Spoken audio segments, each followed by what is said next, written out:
بسم اللہ الرحمن الرحیم۔ اللہ کے نام سے شروع جو بہت مہربان نہایت رحم والا ہے۔ امام جعفر علیہ السلام اس امت کی عظیم ہستی اور بہت سارے علوم کے سمندر ہیں۔ امام جعفر علیہ السلام کی ہی بدولت اس امت کو فقہ، شریعت اور بہت سارے علوم کی اور معاملات کی دولت آپ ہی کی بدولت اس امت کو ملی۔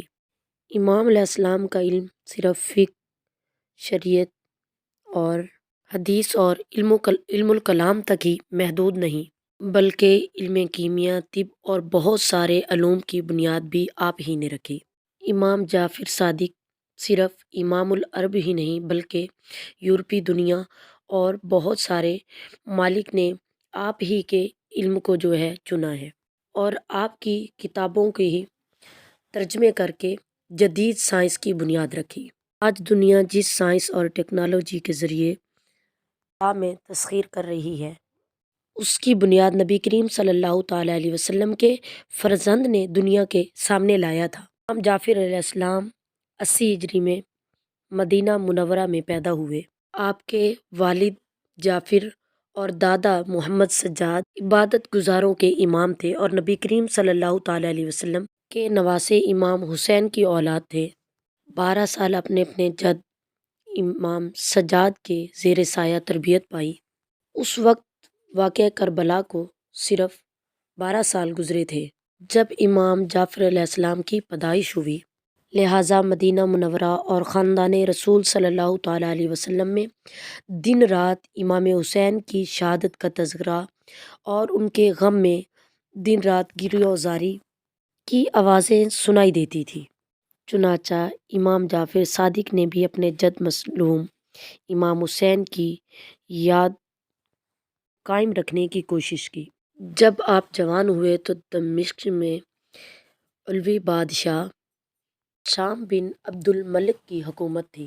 علم اور حکمت امام جعفر علیہ السلام کو وراثت میں ہی ملی تھی۔ آپ آل محمد صلی اللہ تعالیٰ علیہ وسلم کے چشم و چراغ تھے۔ تمام عالم اسلام میں آپ کی علمی شہرت کا چرچا تھا، یہاں تک کہ امام علیہ السلام کے شاگردوں کی تعداد جو ہے وہ 4000 تک پہنچ گئی تھی، جس میں فقہ کے علماء، تفسیر کے متکلمین اور ناظرین اور قاضی بھی شامل تھے۔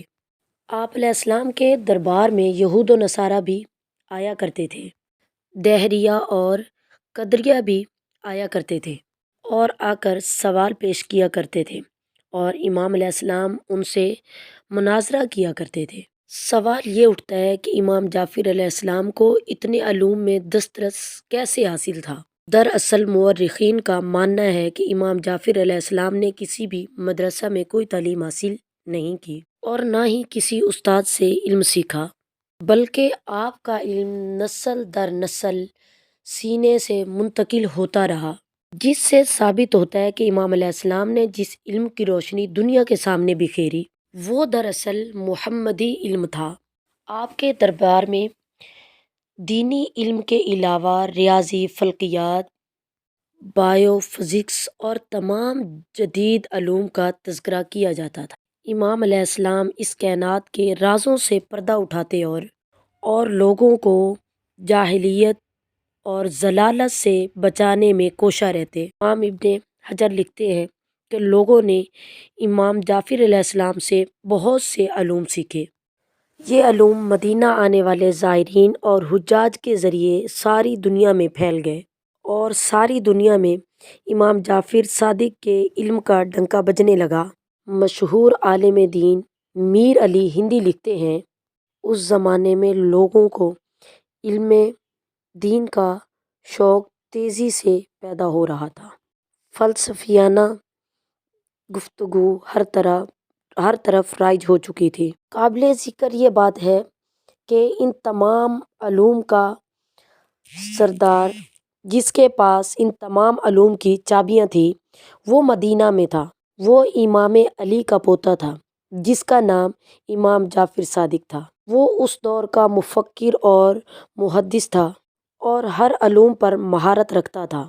اہل سنت کے دو امام امام اعظم ابو حنیفہ اور امام مالک نے کئی سال امام جعفر کی خدمت میں گزارے اور آپ سے علم حاصل کیا، جس سے فقہ کی دو بڑی مکتب کی بنیاد پڑی۔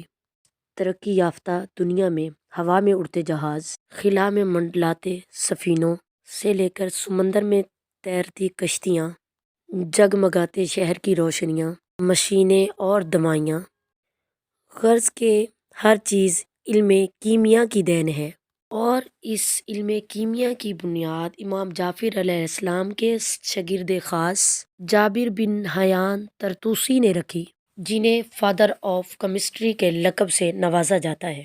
جابر بن حیان نے 500 قریب کتابیں صرف علم کیمیا پہ لکھی، جنہیں آج بھی یورپ کی یونیورسٹیوں میں پڑھایا جاتا ہے۔ اسی طرح مشہور ہے کہ برطانیہ کا سائنسدان جوزل پریسٹلی نے سب سے پہلے آکسیجن کا انکشاف کیا، جبکہ اس سے 1000 سال پہلے اس حقیقت سے امام جعفر علیہ السلام نے اس حقیقت سے پردہ اٹھایا اور بتایا تھا کہ ہوا صرف عنصر بسیط نہیں بلکہ مختلف عناصر کا مرکب ہے، جس میں بعض اجزاء ہر زندہ موجود کے سانس لینے میں مدد کرتے ہیں۔ امام علیہ السلام نے مناظرے میں حشام الخزاف سے کے دوران یہ فرمایا تھا کہ زمین گول ہے جو اپنے گرد چکر لگاتی ہے اور دن و رات اس حرکت کے سبب ہوتا ہے، نہ کہ سورج کے سبب ہوتا ہے۔ ابن ماسویہ، ابو الحقان اور بہت سارے مشہور طبیب نے امام علیہ السلام سے طب پر انسائکلوپیڈیا تیار کیا۔ شوال 148 ہجری کو منصور عباسی خلیفہ کے دور میں جب ملوکیت اور ہر طرف ظلم و بربریت مچا رکھی تھی اور کلمہ حق کہنا مشکل تھا، اس فتنے کے دور میں امام جعفر صادق نے باطل کے آگے اپنا سر جھکانے سے انکار کر دیا، جس کے نتیجے میں آپ علیہ السلام کو شہید کر دیا گیا تھا۔ آج آپ کی قبر مبارک البقیع قبرستان میں سیدہ فاطمہ، امام علی اور صاحبزادے امام حسن اور امام زین العابدین اور امام باقر کے پہلو میں واقع ہے۔